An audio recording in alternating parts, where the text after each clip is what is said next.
ዩናይትድ ስቴትስ አሜሪካ በደቡብ አሜሪካ ያለውን የአደንዛዥ ዝውውር ለመግታት በሚል በካሪቢያን የጀመረችውን ጀልባዎችን ማጥቃት ወደ ምስራቅ ፓሲፊክ ውቅያኖስ ማስፋቷም ተመላክቷል። የአሜሪካ የመከላከያ ሚኒስቴር በምስራቃዊ የፓሲፊክ ውቅያኖስ ላይ ተጨማሪ 2 ጀልባዎችን መምታቷን ይፋ አድርገዋል። የጦር ሚኒስትሩ ፒት ሄግስ አሜሪካ ነጻ አዘዋዋሪ አሸባሪዎች የሚጠቀሙባቸውን 2 ጀልባዎች የመታቸው በፕሬዚዳንት ዶናልድ ትራምፕ ፈቃድ ነው ብለዋል። ዋሽንግተን እጽ የያዙ ባለቻቸው ጀልባዎች ላይ ጥቃት ስትፈጽም ይህ 9ኛ ጊዜዋ መሆኑ እየተገለጸ ነው።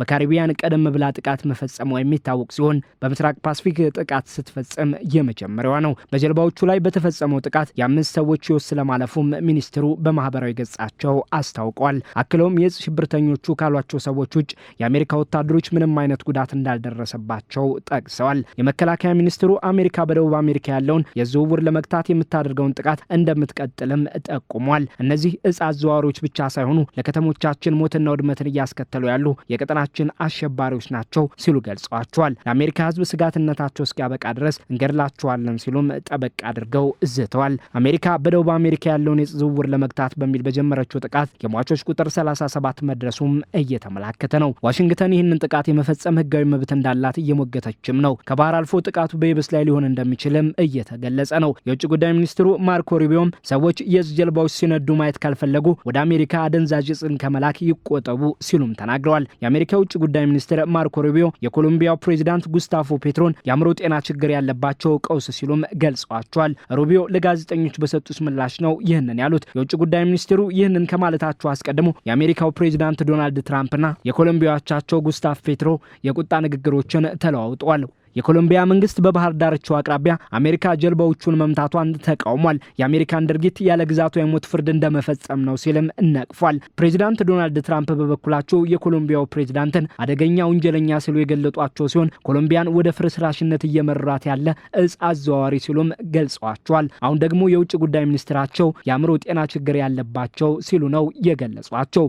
ኮሎምቢያ በበኩሏ ጥቃቱን ዓለም አቀፍ ሕግን ይጥሳል ብላለች። ዶናልድ ትራምፕ በበኩላቸው በዓለም አቀፉ ላይ እጽ አዘዋዋሪዎችን የመዋጋት ህጋዊ መብት እንዳላቸው በመግለጽ የየብስ ጥቃት ለመፈጸምም ጉዳዩን ወደ ኮንግረስ እንደሚወስዱት አስታውቀዋል። መንግስታቸው የጸረ አደንዛዥ እጽ የየብስ ዘመቻን ለመጀመር ሙሉ ዝግጁ መሆኑንም ገልጸዋል። ካሳለፍነው ሳምንት የአሜሪካ ጥቃት የተረፉ 2 ሰዎች ወደ ኮሎምቢያና ኢኳዶር መግባታቸው ይታወሳል። ኢኳዶር ዜጋዋ ምንም አይነት ጥፋት እንዳላጠፋ ስትገልጽ ኮሎምቢያዊው በሆስፒታል ሕክምና ላይ መሆኑ ተመላክቷል።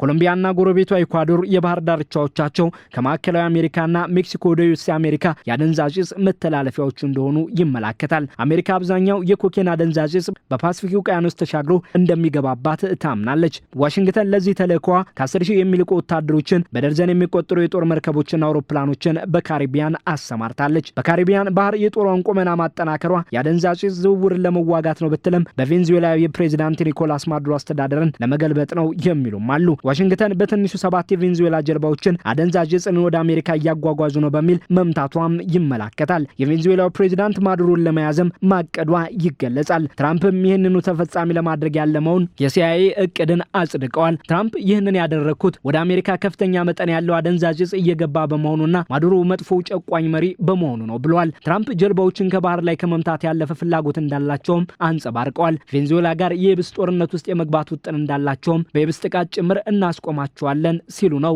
ይህንን የጠቆሙት። ትራምፕ የቬንዙዌላ ፕሬዚዳንት ኒኮላስ ማዱሮን ከአደንዛዥ እጽ አዘዋዋሪ ቡድኖች ቢያንስ ያንዱ መሪ አድርገው ይገልጿቸዋል። ማዱሮ ከስልጣን እስኪነሱ ድረስ ወደ ኋላ ማለት የለም ሲሉም ለጉዳዩ ቅርበት ያላቸው ባለስልጣን እንደነገሩት ዎል ስትሪት ጆርናል በዘገባው አመላክቷል። ሆኖም የአሜሪካ ባለሙያዎችና የተባበሩት መንግስታት ድርጅት መረጃ እንደሚያመላክተው የአደንዛዥ እጽ በብዛት ወደ አሜሪካ የሚገባው በካሪቢያን ባህር ሳይሆን በፓሲፊክ ውቅያኖስ ወይም በየብስ ከሜክሲኮ እንደሆነ ያመላክታሉ። በእርግጥ ቬንዙዌላን ብትሆን ከአደንዛዥ እጽ ዋነኛ አምራቾች አንዷ ተደርጋ ትቆጠራለች። የቬንዙዌላው ፕሬዚዳንት ማዱሮ የሚመሩት የቀድሞ የሀገሪቱ ወታደሮችና ባለስልጣናትን ያካተተው ቡድኑ ካልቲየር ዲ ሎስ ሶለስም ቢሆን በአሜሪካ በአደንዛዥ እጽ አዘዋዋሪ ሽብርተኛ ቡድንነት ተፈርጇል። የትራምፕ አስተዳደር ከአደንዛዥ እጽ አዘዋዋሪዎች ጋር የትጥቅ ግጭት ባለው ዘመቻ በካሪቢያን ያለውን አቋም አጠናክሯል።